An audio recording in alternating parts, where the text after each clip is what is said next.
Muy buenos días, en esta hermosísima mañana primaveral, ya se huelen los azahares por ahí, en los naranjos, qué bonita es la primavera, que la sangre altera, bendito sea el nombre del Señor. Estamos en un nuevo programa de Short Time, un breve tiempo para reflexionar, aunque la cabecera del programa hoy era una luz en la oscuridad, que lo somos, porque hemos sido llamados a ser luz en medio de las tinieblas, pero no hemos podido poner la intro oficial, pero no pasa nada, seguimos en Short Time y estamos reflexionando durante un breve tiempo hoy con Juanito Johnson, que es pastor de la Fraternidad de Pastores, y valga la redundancia, la famosa Frapan. Sabéis que estamos emitiendo desde el 100.2 de FM. ¿Qué radio es esa, amigo? Efectivamente, Radio Amanecer, la radio que te acerca al Señor, que te acerca a Dios. ¿Y por qué? Porque lo que se comenta, lo que se habla, lo que se fabrica aquí es la sana doctrina, la palabra de Dios, el mensaje de la verdad, sin adulterios, sin contaminación. Es una radio amiga de confianza, una radio que respalda la Fraternidad de Pastores, lo cual es un respaldo espiritual impresionante. El programa también está respaldado por el Espíritu Santo, que es el que nos interesa, y por la Fraternidad de Pastores, que no podía ser de otra manera. Bueno, pues como os decía, tenemos aquí a nuestro pastor y amigo, y lo voy conociendo un poquito más, porque es un hombre muy sencillo, muy cercano, muy llano. Las personas que a mí me gustan, ¿no? Que conecta rápido, que tiene familiaridad, y bueno, era de obligada referencia traerlo porque te acaban de nombrar presidente de la fraternidad. ¿Cómo se come eso? Hola, muy buenas, Juan Carlos. ¿Cómo se come? Con papas y una Coca-Cola cero, creo. El día que saliste convocado, yo te notaba la cara y te notaba la presión. Más la presión ha sido más bien la decisión, que no lo tomo a la ligereza. Claro. Era un poco más la presión del cargo, era la presión de la decisión. Claro. Pero he visto cómo el Espíritu Santo te ha acogido de tal forma en este punto que te veo hasta contento y ilusionado con este nuevo proyecto que tú lideras, ¿verdad? Yo creo que yo soy una persona muy feliz y soy una persona muy privilegiada. Y entonces, claro, así es como quiero ponerme... Sí, no me escucho muy bien ahora, más cerca. Y así me quiero tomar esto. Es un privilegio para mí poder trabajar con los pastores. Llevo muchos años muy integrados en la fraternidad y siento que lo que tenemos en Málaga es un privilegio, es un milagro realmente poder tener tan buena relación entre iglesias y pastores que hasta cierto punto son muy diferentes. Muy bien, disculpadme, es que las manos aquí, como escucháis, suenan mucho y intentamos evitar tocar la mesa. Yo tengo esta dificultad, que me muevo mucho. Sí, entonces sí, es un privilegio, sí. Es un privilegio. Bueno, como veis, es bastante joven. Creo que si no el Benjamín de la fraternidad, por los pelos, ¿no? Y sin embargo ha aceptado ese reto. Por los pelos, ¿no? Gloria a Dios. Que sepa que estamos orando por ti todos los días, desde la iglesia, porque necesitamos un liderazgo, aunque sabemos que el presidente de la pastoral nos abandera, no ejerce una autoridad sobre el resto de la pastoral, pero sí nos abandera y se ocupa de temas que el resto no puede, ¿no? Entonces, eso honra al presidente, y menciono aquí a Miguel Rueda, a Pepe Carmén, a Alfonso Medina, a Rubén Zapata, y a ti, ¿no? No sé si se me escapa algún otro. Sé que antes de nada, al principio, había unos cuantos pastores. Juan Carlos Soto abanderó ese proyecto de desayunos con pastores. Estamos hablando del año 80 y tantos, y hacíamos una revista que se llamaba La Iglesia en Málaga, que todavía tengo la revista, y esa era un vínculo con todas las iglesias que habían por entonces, y se forjó, y en el año 93 oficialmente surgió la Fraternidad de Pastores como tal. Me estoy informando porque en la página que tenemos, que os recomendamos que os inscribáis, el canal de YouTube, se llama Fraternidad de Iglesias Evangélicas Málaga. Fraternidad Iglesias Evangélicas Málaga. Esto no es para los pastores, es para toda la membresía de la ciudad, que necesitamos un punto de encuentro para estar unidos, porque al final somos una sola iglesia, ¿verdad, Juanito? Eso sí. Yo creo que la unidad, más que una organización, más bien es una actitud. Nosotros también llevamos muchos años como iglesia orando por cada pastor cada domingo y cada iglesia en la provincia de Málaga, porque es una manera de educar la iglesia, que no somos solamente nosotros que estamos reuniéndonos en este lugar, sino somos parte de algo que Dios hace en esta zona, en la Costa del Sol. O sea que es muy importante para nosotros pensar de esta manera en el reino y en tener siempre una actitud de desear lo mejor para las otras iglesias y sobre las familias pastorales. ¿Tú sabes lo que es el flashback? No sé. ¿Tú no has visto en las películas que está una persona narrando algo y de repente una nebulosa la remonta al pasado? Sí. Entonces empieza a contar una historia en el presente, pero acerca del pasado. Pues hoy vamos a hacer un flashback con tu vida. Vale, un flashback. ¿Qué edad tienes tú, Juanito? Yo recién cumplí 46 años. 46. Bueno, pues vamos a remontarnos a los orígenes, el ambiente de tus padres, de dónde son ellos. Cuéntanos un poquito tu historia. Yo nací en Laponia. Anda. Laponia ¿Es Finlandia? Es Finlandia y es Suecia y Noruega. Es la parte norte de tanto Finlandia, Suecia y Noruega. Y nací ahí en un pueblo que se llama Lycksele, y cuando tenía 6 meses mis padres y mi familia mudaron a Bolivia. Y entonces mi crecimiento fue en Bolivia desde los 73 hasta los 79.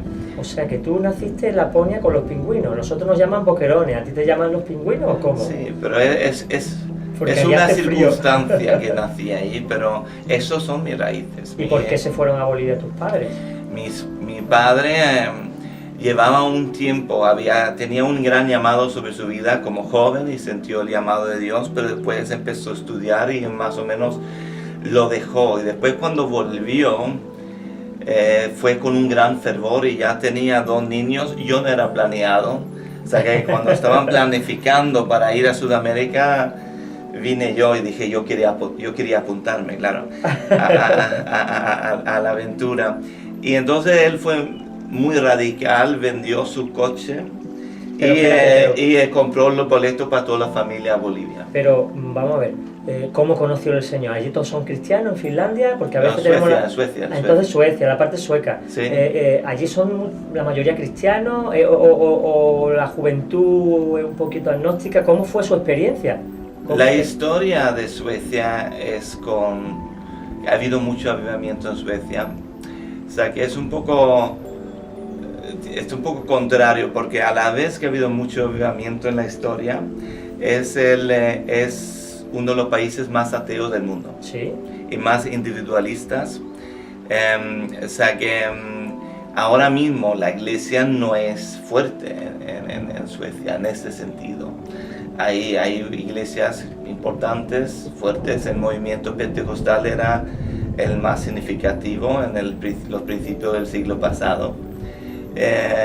Y claro, mi padre nació en ese movimiento y fueron a Bolivia como misioneros. Había una ola de misioneros en los 60, 70 de Suecia. Qué bueno. A muchos lugares del mundo. ¿Y con qué edad se convirtió tu padre, más o menos? Él se convirtió como joven. Él creció en una familia cristiana y no es que dejó el Señor, pero se alejó. Él estaba ya en un contexto cristiano, evangélico, pero se alejó en su adolescencia. Si nos remontamos de flashback aún más, la abuela de mi padre en la zona fue la primera que se bautizó en esa zona. Interesante. Vamos a remontarnos aún más, ¿vale? Si quieres una historia muy brutal, porque ya como hablando de flashback, el abuelo de mi abuelo era el dueño de más que mitad de mi ciudad natal. ¿Tu bisabuelo? Mi bisabuelo, sí, el abuelo de mi abuelo.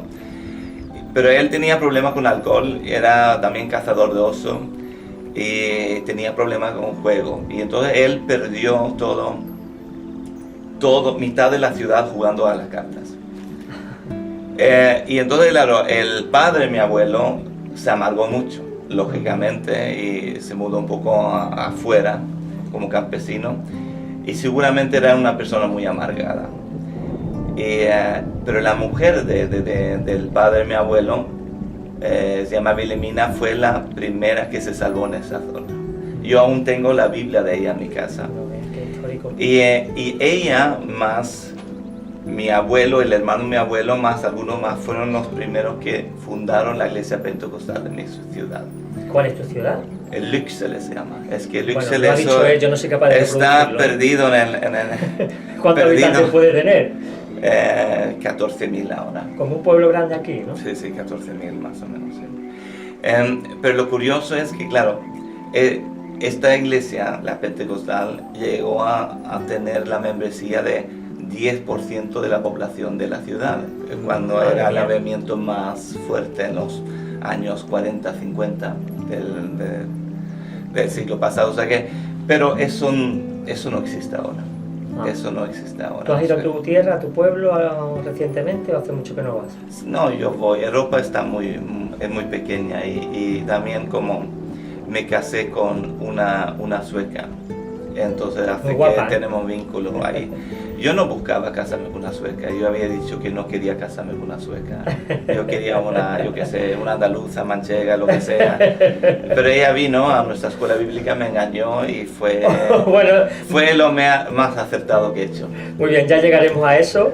Entonces, ¿tu madre también estaba en la iglesia? ¿O cómo se conocieron tus padres? Mi madre estaba en otro movimiento. Ajá. Y tú sabes que en aquel tiempo ser pentecostal eran los únicos correctos del mundo. Era ese había concepto, una gran dicotomía entre bautista y pentecostal. Sí, entonces claro, ella venía de otro movimiento.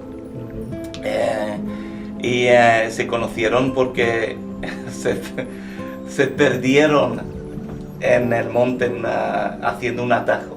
Eran 3 chicos y 2 chicas que para un evento cristiano se perdieron en el bosque haciendo un atajo. Y porque había niebla, en medio de la noche andaron toda la noche, y de ahí salieron 2 parejas. ¡Qué romántico! Y un chico se quedó sin nada. Pero, pobrecito. Y este libro se casó. O sea que esta manera de conocer a alguien nunca se ve en un libro cristiano. Qué interesante. ¿Cuánto tiempo estuvieron perdidos? Toda la noche, o sea que yo supongo que anduvieron, yo qué sé, 6-7 noches, bueno, 6-7 de estaban horas. Perdidos, pero no realmente porque el Señor estaba conduciendo aquello. Sí. Bueno, entonces, ¿cuántos hermanos sois vosotros? Yo soy el pequeño. Tengo una hermana mayor y un hermano mayor. ¿De qué edades, si se puede decir? Mi hermana tiene 8 años más que yo y mi hermano 3 años más que yo. O sea que estáis todos los 50 y poco, 40 y tantos. Sí. Muy bien, entonces cuéntanos lo de tu viaje a Bolivia. Claro, yo era muy pequeñito, o sea que, pero yo crecí como un boliviano, con un cochabambino, teníamos una... Claro, tú tienes acento español, no tienes acento... No, mi acento es raro. Es raro, pero lo más curioso es que lo que mejor hablo es español. ¿Ah, sí? Donde menos me equivoco. Y entonces, claro, ahí imagínate cómo es mi sueco. Porque claro, cuando yo voy a Suecia me preguntan de dónde soy, o sea que ese es mi complejo, que soy guiri en todos los países, pero soy feliz. Pero en Sudamérica yo era niño, pero yo crecí ahí, tú sabes cómo las bolivianas llevan al bebé en la espalda, así crecí yo. En zonas rurales, ¿no? No en una capital. Sí, era una capital, pero teníamos una chica que nos ayudaba y ella me llevaba en la espalda mientras... ¿Y cómo se llamaba esa muchacha? Ana. ¿Vive ella? Sí, vive ella. Yo hace poco tuve contacto y hablé con ella por teléfono. Envíale este programa a Ana. Sí. Por WhatsApp, que hoy día estamos ya globalizados, ya no hay distancia. Claro que no. Bueno, y entonces, ¿cómo fue tu infancia en aquella tierra? Claro, yo solamente tengo recuerdos muy felices, pero claro, yo mudamos de vuelta a Suecia con 6 años. O sea, tú estuviste 6 años en Bolivia, ¿no? Sí. Y no eras el raro allí en Bolivia porque estos morenitos, bajitos probablemente, tú, el larguirucho blanco con los azules, era extraño. Claro, pero tengo mucho gratitud a Bolivia porque mi nombre Juanito viene de mi etapa de Bolivia. Y encaja muy bien en Andalucía. Sí, sí, sí, sí, en tu carácter. Sí, sí. El presidente de la Fraternidad de Pastores se llama Juanito Johnson. Sí. Sí, señor. Yo quiero desvelar, porque claro, no es mi nombre que sale en el pasaporte. ¿Cuál es el nombre del pasaporte oficial? Es Johannes. Que es Juan Es Juan, sí. en sueco, ¿no? Que ahora Holandés también. tiene más caché ahora desde que España ganó el Mundial en Johannesburgo. Eso, Sí, sí, sí, pero ya ni quien te quite lo de Juanito, ¿eh? no, Juanito me identifico mucho con esto y muchos creen que es mi nombre, incluso. ¿Y por qué volvisteis para Suecia? ¿Por qué tus padres estuvieron 6 años allí? Realmente yo no sé la razón especial, pero ellos terminaron su etapa ahí, trabajaban mucho en las montañas. ¿Siempre a tiempo completo trabajaba tu padre? Desde entonces, sí, desde el año 73, sí. ¿Por qué? Antes era ingeniero de construcción, tenía un buen trabajo, construía presas de estas hidrológicas que hacen energía. Qué bueno. Y tenía toda la vida asegurada, pero Pero el Señor lo llamó sí, y lo dejó sí, todo. Sí. Y era muy radical, ¿no? Él lo vendió todo, dice, lo Sí, cortó y tiró para el nuevo mundo. Sí, ha sido muy pionero en ese sentido y así fue también en España, porque en el 83 él mudó con la familia a España, con mi hermano mayor y yo. Pero ¿no me dijiste que volviste a Suecia? Sí, al 79. ¿Y allí cuánto estuviste en ese tiempo? 3 años y medio. ¿Y qué estabas haciendo? Yo, Preparando el yo- próximo viaje, ¿no? Yo no sé, porque yo era niño. ¿Tú Yo tenías tenía 6 años? Sí, 6, 7 años. O sea que yo... Y eso fue duro, ¿no? Volver a Suecia con 6 años, tienes tus amigos, tienes tu clima, tu ambiente. Yo he tenido unos padres muy sabios. No fue lo más duro. Hombre, cuando yo empecé en la guardería, que era preescolar, me llamaban gorila. Y yo recuerdo que lloré por eso cuando llegué a casa. Pero mi madre me dijo algo que me ha ayudado hasta el día de hoy. Porque ella me dijo esta frase: ellos no saben que te hacen daño. Y el aprender ya desde los 6 años proteger mi corazón me ha ayudado en toda mi historia. O sea que he tenido una madre muy sabia. Qué bueno. Porque después, cuando volví al colegio, dijo, me llaman gorila, digo, voy a ser gorila, y me hice gorila y de repente fui el mejor amigo de ellos.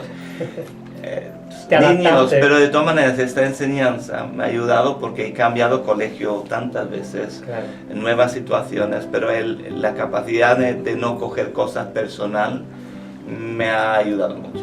Yo te estaba preparando para un ministerio polifacético, ¿eh? Por eso el cambio de colegio, de ambiente, y boliviano, sueco de nacimiento, pero te desenvuelve muy bien en muchos ambientes. Eso se llama resiliencia. Sí, sí. Es una capacidad de adaptarse a la situación y al sufrimiento y volverlo bueno. Es mi herencia de mis padres. Gloria a Dios, gloria a Dios. Y entonces, desde allí, ¿por qué decide tu padre venirse a España? ¿Tuviste una visión, una revelación? Fue a una escuela bíblica de Asamblea de Dios en Lérida en el 82. Ajá. Y ahí por la noche recibí una visión sobre la provincia de Toledo. Y ahí nació todo. Y incluso Dios lo vio, incluso con los que estudiaban ahí, algunos que estaban en esa escuela bíblica, con ellos empezaron la obra en Toledo el año después, en el 83. Yo entiendo que había un proceso que ya había pensado en España de alguna forma, pero ese viaje en el 82 fue lo que, vamos a llamarlo, Prendió la todo, llama de sí, España. Sí, prendió, sí. Ella tenía unos 10 años por ahí, Sí, ¿no? sí, 10 años. ¿Y cuánto tiempo estuviste ahí en Toledo?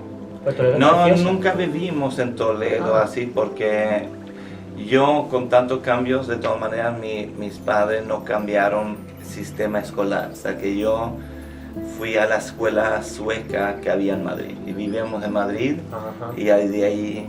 Iba y venía y... Sí. O bueno, él iba y venía, ¿no? Sí, En la y obra. todos los fines de semana estábamos en la provincia de Toledo. Ajá. ¿Y así cuánto tiempo? Vamos a decirlo así. Entonces, claro, mis primeros 3 años de colegio fueron en Suecia, antes que mudé a España. Entonces, después estuve en España 3 años, después en Suecia 1 año, después en España 1 año, después en Suecia Madre 2 mía. años, después en Suecia 1 año y después he estado en Suecia. O sea, que he ido un Qué poco cambiando. un yo-yo entre España y Suecia. Y cuando tuve 19 años, escogí España para ser mi país. ¿Y no te supuso un conflicto esos cambios tan bruscos en edades que son decisorias? La adolescencia es muy delicada. Eso de estar 1 año aquí, 1 año allá, ¿no te perjudicó de alguna manera? ¿O tú tienes esa sensación? ¿O fue al contrario un privilegio? Yo recuerdo como adolescente preguntar a mi padre dónde yo era. Y él no respondió inmediatamente. Entonces, claro, esto me preocupó. Qué bueno. Yo creo que en mi adolescencia, cuando tuve una crisis de esta manera, o crisis, nunca fueron severos. Ajá. Hombre, cada una crisis de identidad que tiene todo adolescente, claro, ¿no? Pero yo llegué a una identidad en mi adolescencia que socialmente soy español y familiarmente soy escandinavo o sueco. Ahora esto ya después de tantos años aquí ha cambiado, porque ya familiarmente no sé lo que somos. Pero en mi, te lo digo yo, ciudadanos del cielo. Sí, sí. Pero claro, en mi adolescencia mi contexto familiar claro. era muy escandinavo, muy sueco, pero mi vida social era muy español. Porque como tú ves que me muevo mucho. Sí, gesticulas mucho. Sí. A mí me extrañó un sueco que habla tanto, que abraza tanto, es extraño. Por cierto, ¿en tu casa qué idioma se hablaba? Se intentaba hablar sueco, pero... ¿Tus hermanos hablan mejor el sueco que tú? Obvio. Se hacen más el sueco también, ¿no? No, yo. Es por eso funciona mi iglesia, porque el pastor se hace el sueco. Bueno, tiene 3 iglesias que, bueno, son de Cristo, pero las lleva él. Y me sorprendió de que la iglesia de Fuengirola fuera tan numerosa, ¿no? Me dijiste 200 personas, con los niños incluidos. Eso, sí, aquí en Málaga, en España, es una iglesia grande. Sí. Una iglesia grande. Poco a poco, paso a paso, ha crecido. Sí. Y tenemos una visión donde enfocamos mucho la reunión del domingo. La celebración del domingo es muy importante a la hora de llegar a nuevas personas. Bueno, pero antes, estás ya con esa crisis de identidad donde tu padre te dice y te explica, ¿no? Tú te sientes español, o instaláis aquí. ¿Cómo pasáis de Madrid al sur? Mi padre tenía una forma de trabajar que plantaba una iglesia. Estuvo él de pastor 3 años, después él puso un líder. ¿En Toledo? En cualquier iglesia que él plantó en España. ¿Y cuántas plantó? Yo creo que ha plantado cerca de 7. De un ministerio apostolado, ¿no? Sí, eso fue su manera de trabajar. Él nunca se vio a sí mismo como pastor, sino más bien el que inicia. Y esta iglesia en la Costa del Sol es la última que él plantó. Pero claro, aquí tenía que quedarse 6 años. Será porque yo no era maduro, porque yo ni siquiera sabía que iba a ser pastor entonces. Pero es la última iglesia que él plantó. ¿Y dónde vivíais? ¿En Fuengirola? Llegamos de Jaén. Antes de Jaén, viví en Jaén ahí. Yo, cuando tenía 18 años, yo hice con 17 años hice una escuela bíblica y con 18 otra escuela bíblica. Yo como adolescente tenía las cosas muy claras. Yo era, ¿entiendes? Yo iba a vivir para esto. No iba a estudiar, iba a terminar la carrera, que no lo escuchen mis hijos. No lo pero yo era muy radical. Y yo creo que mi padre, que sintió que había perdido tantos años, en una manera me apoyó por esta manera. Que él vio que él había perdido muchos años de su llamado. Claro. Y vio que yo era muy centrado, sabía muy bien con 17 años lo que yo quería hacer. Eso es raro. Es raro, sí. ¿Y qué te iba a decir? ¿Eras buen estudiante? ¿O eras normalito? ¿Cómo se desarrolló? Muy normalito. Yo creo que lo curioso es que yo hablo 3 idiomas y lo uso mucho 3 idiomas, pero... ¿Inglés, español y sueco? Y sueco, sí. Pero yo no soy de idiomas, me cuesta idiomas. Yo no soy un don de idiomas. Cuando yo veo a uno de mis hijos, tiene el don de idiomas, ¿entiendes? Lo hace, sí, la tiene facilidad para aprender. O sea, que idiomas en la vida me lo ha regalado gratis. Claro, no lo he estudiado. Sí. Yo no sabría explicar nada gramáticamente. Sino he tenido que He tenido profesores de la calle aquí en España. Y bueno, ¿y tú jugabas al fútbol? ¿Cuál era tu deporte? ¿O tu actividad? Baloncesto era. Claro, por la altura, ¿no? Sí, baloncesto era mi pequeña pasión, pero no fue algo que pudo hacer mucho esto.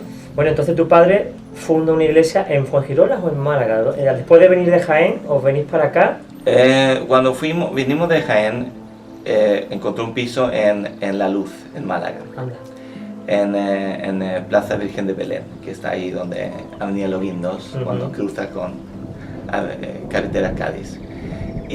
Pero ahí en la casa, en el piso, de una manera empezamos a orar y cosas, pero después alguien llama porque estamos buscando local y no sabíamos dónde, porque él tenía una visión de un centro bíblico en la Costa del Sol.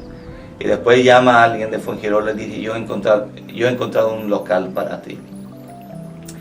Y fue la iglesia que está en Mijas Pueblo, que edificó Daniel del Vecchio en su tiempo. Después lo tenía una iglesia inglesa durante un tiempo y ellos lo habían dejado. O sea que el primer local fue la de Mijas Pueblo. Y por eso siempre nos hemos sido asociados como la iglesia de Mijas. Pero fue el local, pero creo que la visión siempre fue la Costa del Sol en general. O sea que siempre hemos tenido membresía desde Torremolinos hasta Marbella. Claro. Como una ciudad, ¿no? Grande. Y de allí, allí en Mijas, vivíais allí, pues me imagino, ¿no? Yo seguía viviendo en Málaga. En La Luz. En La Luz durante un tiempo, casi hasta que me casé, o sea y mis padres vivían en Mijas. Entonces, ¿y cómo surgió tu relación con tu esposa? ¿Cómo la conociste? Claro, ella es muy valiente, porque ella llegó aquí porque vio un anuncio sobre nuestra escuela bíblica. Y ella, ¿Pero llegó de dónde? De Suecia. Ella, ¿Se vino para acá por el anuncio? Sí. Madre mía. Sin conocernos. Ella había antes trabajado en Tenerife y tenía una pasión por el idioma español y por trabajar en España. Ella ya desde los 8 años sabía que tenía que aprender español. ¿Cómo se llama tu esposa? Se llama Ulrica. Ulrica. Sí, Ulrica. Sí. Dale un saludo a Ulrica, sí, ¿no? Que va a ver el programa. ¿La quieres mucho o qué? Sí, mucho. Llevamos 22 años casados. Te quiero, cariño mío. Y que no sea de otra forma, sino esta noche, gloria a Dios, sí, se ve que se quiere. Bueno, ¿y cómo la conociste? Vino ella desde Suecia, pero al instituto, ¿el instituto era interino? ¿Podía ella vivir allí? Sí, teníamos un piso y era todos los días de la semana y lo teníamos durante varios años y teníamos entre 10 y 20 estudiantes cada año. ¿Eso en Málaga o en Mijas? En Mijas lo teníamos entonces plantado. Y entonces cuando ella llegó, era el primer año que yo era profesor. O sea que... Pero y ahí le durante el ojillo, ¿no? Sí. Entonces durante este año, yo no sé cómo pasó, pero fue en un viaje a Quintana de la Orden en la provincia de Toledo con las prácticas donde sus ojos me cautivaron. ¿Qué edad tenía ella y tú? Entonces... Uy, esas son preguntas importantes, como falles ahí, tu mujer te va a regañar, ¿eh? Ella tenía 21 años y yo 22. Es que es un poco truco porque tenemos la misma edad, pero ella cumple en noviembre y yo en marzo, y entonces... bueno, pero más o menos 20 y tantos, 20 y pocos, ¿no? Sí. Qué bien. ¿Y cómo fue? ¿Que le dijiste tú quieres salir conmigo o cómo surgió aquello? ¿Cómo te declaraste? Bueno, si es muy comprometido, mira, yo estaba en un grupo de conexión, en un grupo pequeño en Málaga. Sí. Y ellas estaban en Torremolinos en otro grupo.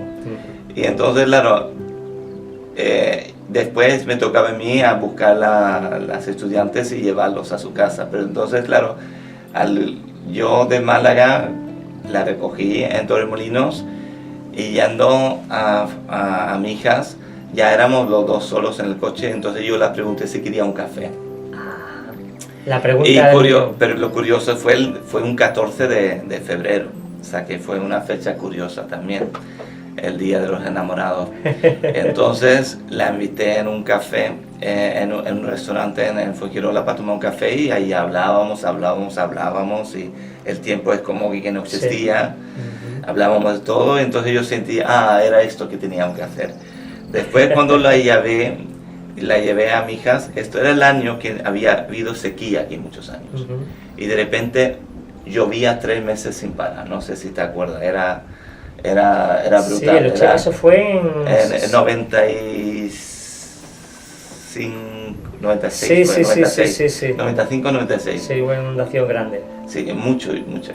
Pero entonces, claro, yo cuando le abro la puerta como un buen caballero ahí para dejarla salir en medio de la lluvia, entonces yo me escucho decir, si alguna vez me casaría, me gustaría que fuese como alguien como tú. Y claro, fue un... Vamos, tú fuiste al grano, ¿eh? Entonces, claro, ella se quedó un poco, a ver, ¿qué quiere decir este chico? ¿Esto qué significa? ¿Alguien como yo o conmigo? A ver, ¿esto qué es? Y ya en medio de la lluvia, y seguía lloviendo, o sea que todo estaba mojado, que puede mojarse. Y de repente ya empieza otro nivel de charla. Pero como yo estaba muy inseguro de mi función como líder de jóvenes, Sí. profesor, yo dije, no, yo necesito tiempo. Y ya hablé después con mi padre y todo, pero después ya oficialmente la pedí salir como novia el 20 de febrero, o sea que 6 días después. Aquí el que no corre vuela, ¿eh? Sí. Bueno, ¿y cuánto tiempo estuviste de noviazgo? Esa pregunta tienes que hacerlo. No hace falta, no Porque contesté. Porque yo no contesté a preguntas que pero me yo hicieron, puedo o sea hacerlo, que... yo lo puedo hacer, no es ningún... No, yo... ninguna. Sí, es que el nos programa, nos sí. casamos ese mismo año. ¿Tenía buena edad para casaros? En septiembre. De hecho, fue acertado porque 22 años después avala la decisión. Sí. Así que no es Pero no vergonzoso. teníamos prisa, fue curioso, fue un poco... ¿El señor o un Claro, poco? yo estuve en un viaje, yo fui a un viaje esta primavera a Rusia, a predicar con un amigo mío ahí. Y en eso yo tenía un tiempo con ministerios jóvenes, estuvimos buscando a Dios. Y yo siento como Dios me dice, tú tienes que casarte pronto. Y fue un poco raro, muy incómodo, porque digo, ahora vuelvo a España, ¿cómo yo saco este tema Claro, a la a luz. mi novia? Porque va a pensar que estoy Loco. desesperado. Exacto. Pero lo curioso es que mientras el mismo viaje, Dios ha hablado a mi mujer sobre qué mes se iba a casar, y ella está igual de nerviosa porque dice, ¿cómo voy a decir esto a mi novio? Claro. Y entonces cuando nos vemos, todos tenemos como un secreto, pero nadie sabe cómo sacarlo. Claro. Y de una forma que aún no se sale un poquito de esto. Y entonces, claro, yo dije, yo creo que tenemos que casarnos más antes que lo habíamos pensado. Y ella dije, sí, yo lo sé, y yo sé el mes. Y entonces Bueno. cuando yo pregunto, ¿cuál es el mes? Ella dice, no te lo voy a decir, eso tienes que tú preguntarlo a Dios. Como una prueba. Qué interesante. Y claro, y acerté, menos mal. ¿Qué Yo mes- no en sé qué si mes te fue casaste? en septiembre. ¿Qué día? El 7. 7 de septiembre. Y cuando nosotros invitamos a mis padres, en aquel tiempo nosotros siempre cuando invitamos a mis padres para algo fue McDonald's porque eso era nuestra economía en aquel tiempo. Y entonces siempre sabían que teníamos algo que decir. Y entonces, Sí. entonces nosotros dijimos, mira, tenemos algo que decir, que nos vamos a casar, y claro, ellos se ríen como, claro, nos hemos dado cuenta que... Que va en serio esto. Y entonces, claro, en Suecia la mujer tiene 2 anillos. Uno De pedida, digamos. pedida y otro en La boda. la boda. Y el marido tiene 1. Ah, sí, el marido es solo uno. Sí, no sé. Es costumbre. Tradiciones, yo que sé, es costumbre. Entonces, lo de casamiento los compramos los dos aquí en Lario, en el centro, en la calle Larios. Pero ella iba a usar un anillo de su abuela, que íbamos a poner y prepararlo. Y cuando mi mujer enseña el anillo a mi madre, ella ve la fecha que pone y es la misma fecha que nos íbamos a casar. Madre mía. Y entonces, claro, es 7 como... de septiembre, fue un impacto. Porque nosotros no nos habíamos dado cuenta. Entonces, claro, cuando lo decimos, claro, la sensación fue ahí en McDonald's, curioso. Qué interesante toda esa experiencia, Sí, ¿verdad? sí. Yo no sabía que esta charla iba a ir de esto. El próximo día que vea a tu mujer le voy a pedir que me enseñe el anillo, por favor, porque ya es que me ha picado la curiosidad. Claro. Claro, solo cambia el año, pero la fecha es Es la el día y misma el que mes, la misma. al final fue la misma que su Dios abuelo. dando señal tras señal tras señal, inequívoca de su... O sea que Bueno, ¿os casáis? ¿Dónde os casáis? nos casamos en 2 lugares. Primeramente en Suecia, el 7 de septiembre, y 2 semanas después hacemos una boda aquí. ¿Tu padre os casa en los dos Sí. ocasiones? Aquí lo que hacemos es diferente porque aquí, como ya nos hemos dado los votos en Suecia, ponemos un vídeo de cuando damos los votos, Ajá. y aquí los dos, más bien como pareja, nos damos al país de España. Ujú. Nos entregamos a que ella está acá, ella está vestida de gitana y yo de cordobés. No me digas. Sí, sí, sí. Y están todos los pastores españoles orando. Y Esa foto me la tienes que enseñar, por favor. Sí, y como familia, como pareja, nos damos a este país, nos sembramos aquí con la segunda Qué boda. bueno. ¿Y tu mujer cómo iba con el español? Ahora bien, pero entonces... Ella es que sabe mejor porque sabe la gramática.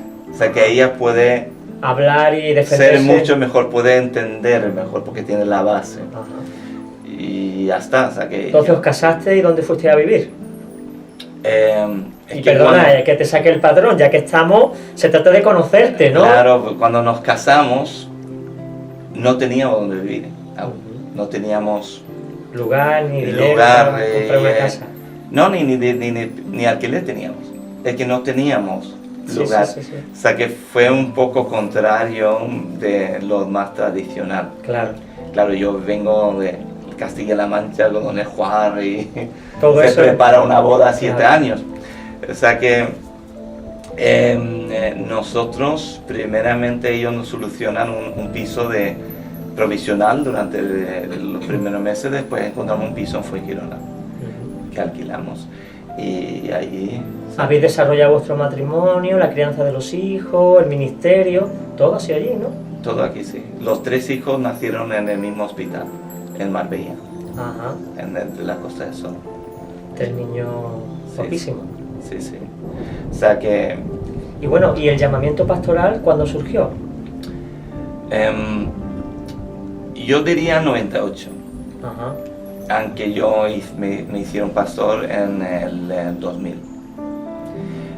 98 yo estaba trabajando mucho con jóvenes, teníamos muchas campañas evangelísticas. A tiempo completo estabas trabajando, ¿no? Sí, yo desde los 19 años tiempo completo. Ujú. Porque como dije, estaba muy enfocado con los 17 años de lo que yo Sí, iba a sí, ir. sí, muy centrado. O sea que los primeros años yo vivía de lo que ganaba el verano, trabajaba un poco en Suecia y fui aquí a vivir de ese dinero todo el año. Ujú. Pero cuando no tienes familia, es fácil. Claro, Es con fácil. cualquier cosa os apañáis. Sí, sí. Y después ya ha sido más el desafío cuando nos casamos y ¿A cuánto vinieron los niños? El primero. Después de la boda, ¿cuánto tiempo tardó en venir el primero? 3 años. 3 años, o sea, que Espera- no esperasteis mucho tampoco. Sí, 3 años y medio. Ujú. 3 años y medio. Qué bueno. No sé. Y en en- 99 En nació. 99. Y en el 2000 ya Es fuiste que levantado. nació justo 2 meses antes que me hice pastor. 2 meses. Qué buena Y para mí fue muy importante tener mi primer hijo a la vez que me hice pastor, porque me dio un buen balance, de equilibrio, ¿no? un buen equilibrio, porque me dio mucho más fuerza de lo que me quitó, porque yo pienso que yo me hice pastor con 26 años y eso en el contexto europeo era bastante joven, especialmente entonces. Yo recuerdo haber estado en conferencias en España y no me dejaron sentarme con los pastores porque pensaron que les estaba tomando el pelo. Qué lástima. Porque me vieron joven. Digo. Pero al final algún pastor me conoció, me avaló, no. Este es pastor, aunque no lo parezca. Sí. Qué bueno. Y entonces, claro, mucho del principio fue un gran aprendizaje, de aprender en base de experiencias y bien. Y ya después de X años empiezas a saber lo que quieres como pastor. Y ya cuando empiezas a levantar propios líderes. ¿Y qué es lo que quieres como pastor? ¿Qué es lo que quieres tú como pastor? Yo veo la iglesia que yo quiero. Yo veo una iglesia donde hay nuevas personas cada domingo, que se salvan personas cada domingo. Yo veo una iglesia donde más que 80% están envueltos en equipos de trabajos, en grupos de conexión. Yo no creo en una iglesia que sea por los dones de pocos, sino el sacrificio de muchas personas. Veo una iglesia donde el pastor para nada es el héroe, sino que el voluntario es el héroe.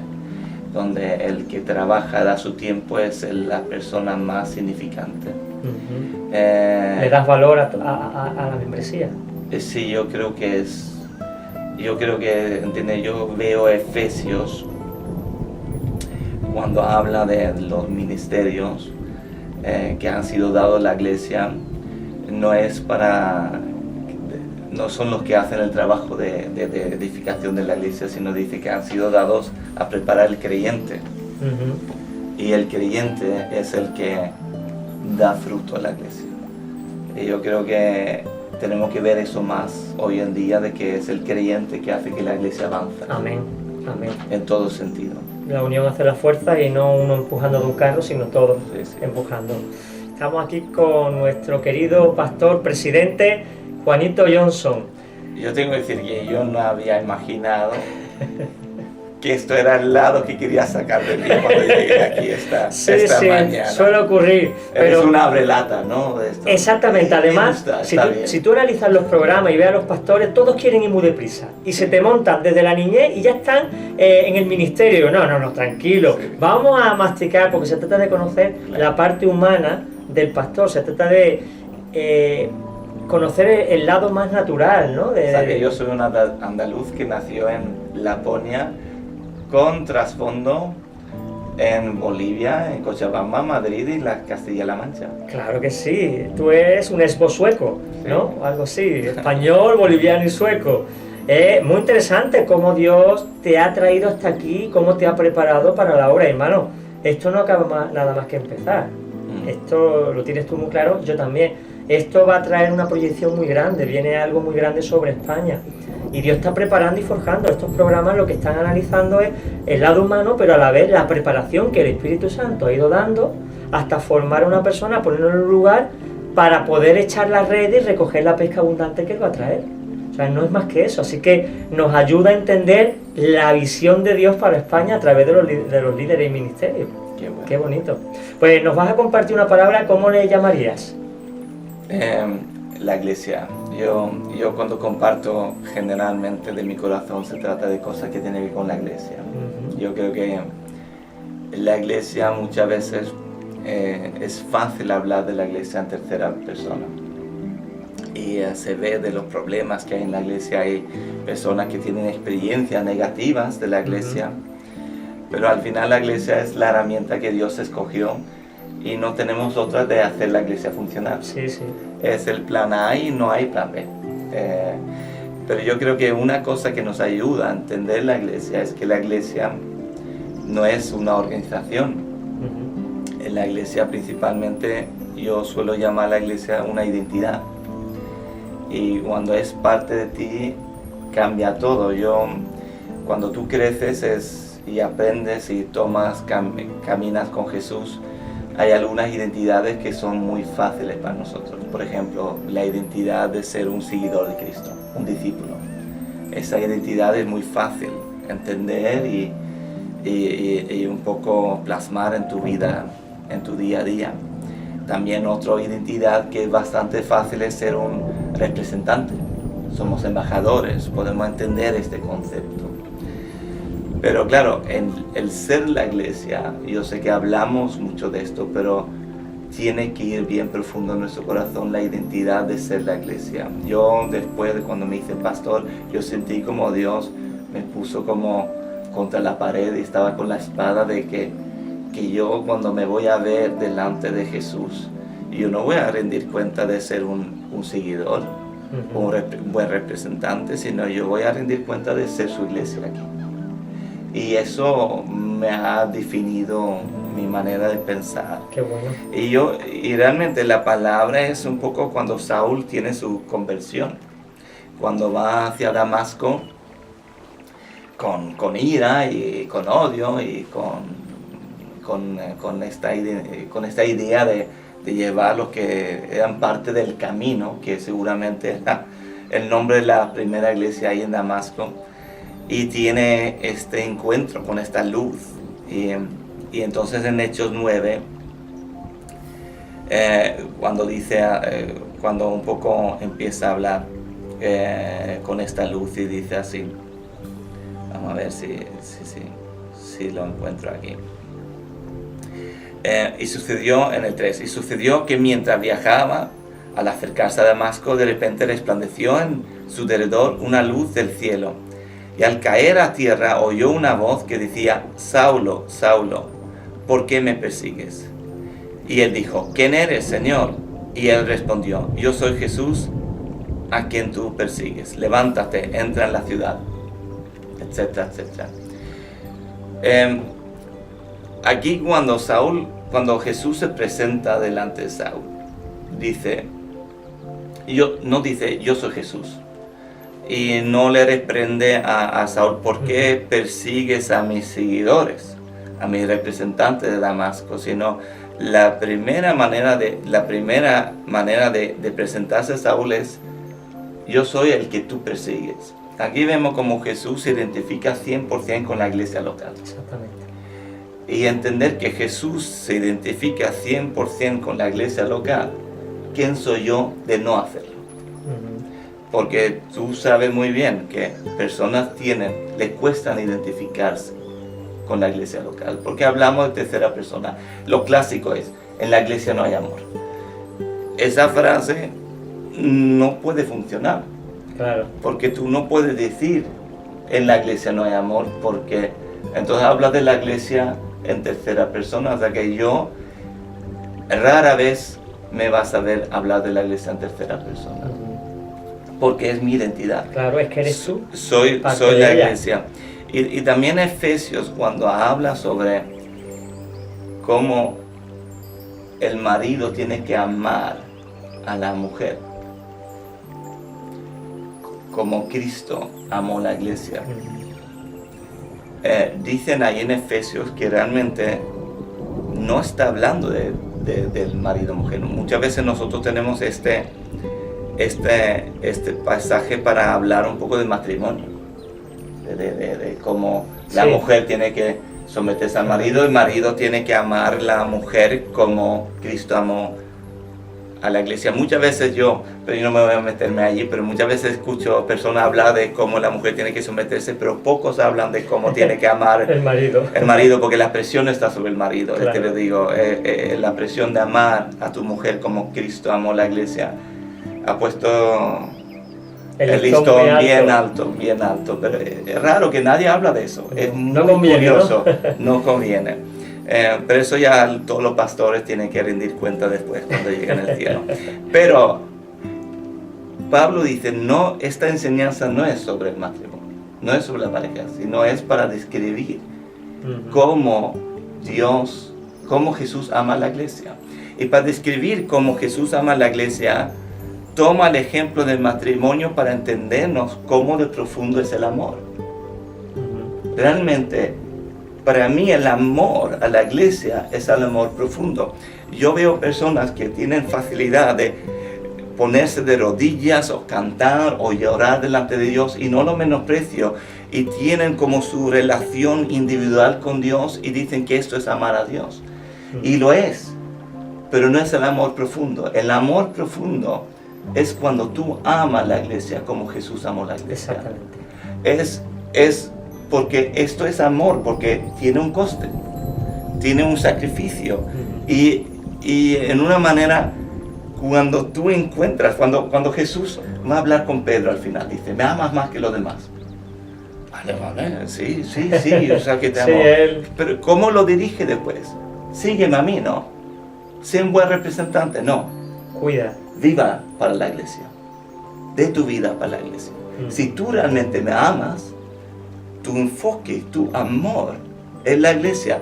Y descubrir este amor profundo que Jesús tiene para la iglesia, uno se da cuenta que no muchos lo han descubierto. Y eso es el dolor mío, porque ese es el amor que es el motor en lo que yo hago. Es tan fácil hablar, sí, Jesús esto, Jesús lo otro, Jesús me llamó para esto, para lo otro, yo tengo esto y lo tercero. Pero al final la iglesia un poco, uno lo deja ahí en la esquina y que se arregle y viva España y los españoles y ya está. Cuando realmente es cuando descubrimos este amor profundo por la iglesia, es cuando haga un clic en nuestro corazón y algo puede suceder. Y es curioso que Jesús, es que cuando lees el Nuevo Testamento con estas gafas, es como wow, es como un mundo entero, porque cuando Jesús murió y resucitó, y cuando decir esto, lo que yo gané, claro, lo he dado a ¿qué? A la iglesia. Prácticamente 90, no sé si más que 90% de todas las promesas en la Biblia no son individuales, forma parte de un todo. Forma parte de un todo. Y esto es el pensamiento que quiero un poco transmitir, que qué bueno. Hay un amor que puedes descubrir hacia la iglesia que hace que puedes perdonar mucho, que puedes tener fe y esperanza a pesar de experiencias negativas. Y yo quiero invitar personas que escuchen a descubrir el amor por la iglesia que Jesús tenía. Y la misma que Jesús retó a Pedro. Y la misma que cuando explica cómo funciona el amor en la iglesia, coge el ejemplo del marido a la mujer, cómo tiene que amar a la mujer. Habla de un compromiso, sí. Habla de largo plazo, habla de esto va a dar fruto, nuestro amor va a dar fruto. Qué bueno. O sea que el amor en la iglesia yo creo que es lo que al final a la larga va a dar fruto. Claro. Cristo es la cabeza, la iglesia es el cuerpo, nadie puede amar a Cristo y aborrecer a la iglesia. No tiene ningún sentido, o no se comprende que es la iglesia. Pues aceptamos el reto, Juanito, claro. Aceptamos el reto, nosotros los oyentes, de amar a la iglesia. El que no ama a la iglesia verdaderamente no ama a Cristo. A Juanito no le puedes amar la cabeza y aborrecer su cuerpo. No quiero nada del cuerpo, es solamente la cabeza. O lo quieres entero o lo desechas entero. Pues Juanito, muchísimas gracias por estar aquí con nosotros en el programa. La verdad es que nos hemos sentido muy honrados por tenerte. Tus palabras me identifico con ellas, las mimetizo porque yo tengo ese amor por la iglesia. Quisiera amarla más porque a veces pierdo un poquito la identidad y digo, ¿por qué hago lo que hago? ¿Es por responsabilidad o es por amor? Entonces me tengo que replantear constantemente cuál es el móvil de mi actuación, pero yo amo a la iglesia porque amo a Cristo. Y nada, hermano, te animamos a que te reúnas y te congregues en las iglesias. Esta es una buena opción. Si estás por la Costa del Sol, la iglesia Next, cortito, fácil de recordar, próximo, en inglés, es una iglesia muy recomendable para que pueda estar tú y toda tu familia. Así que, gracias, Juanito. Muchas gracias, Juan Carlos. Pues nos despedimos ya, creo que tenemos un minuto, si no me Nieves no me corrige. Que sepáis que este programa lo patrocina la Iglesia del Monte. No buscamos grandes publicidades ni nada, pero hay que... Muy buena iglesia, muy buen pastor, me han dicho. Sí, es rarillo, pero bueno, lo amamos. Y ellos son los que respaldan este programa económicamente y con sus oraciones. Espero que te haya gustado. A mí me ha encantado escuchar a Juanito, tenerlo, la verdad que lo tengo en estima, y conforme lo voy conociendo lo voy amando más, con lo cual voy amando más a Cristo, porque Cristo se ve en él. Si quieres más información acerca de este programa, de los programas que hacemos, pues en iglesiadelmonte.com tú puedes escuchar las predicaciones, los short time, las emisiones de radio y tantas cosas que ponemos a tu disposición. Y en canal de YouTube, Iglesia del Monte, Proyecto Vida, pues puedes escuchar este programa concretamente y muchas cosas más. Pues nos marchamos con la bendición del Señor, deseamos que el Señor te guarde, que derrame de su gracia sobre tu vida, que tu familia sea llena del Espíritu Santo y que, si Dios lo permite, nos veamos el próximo programa. Un beso y que el Señor te bendiga.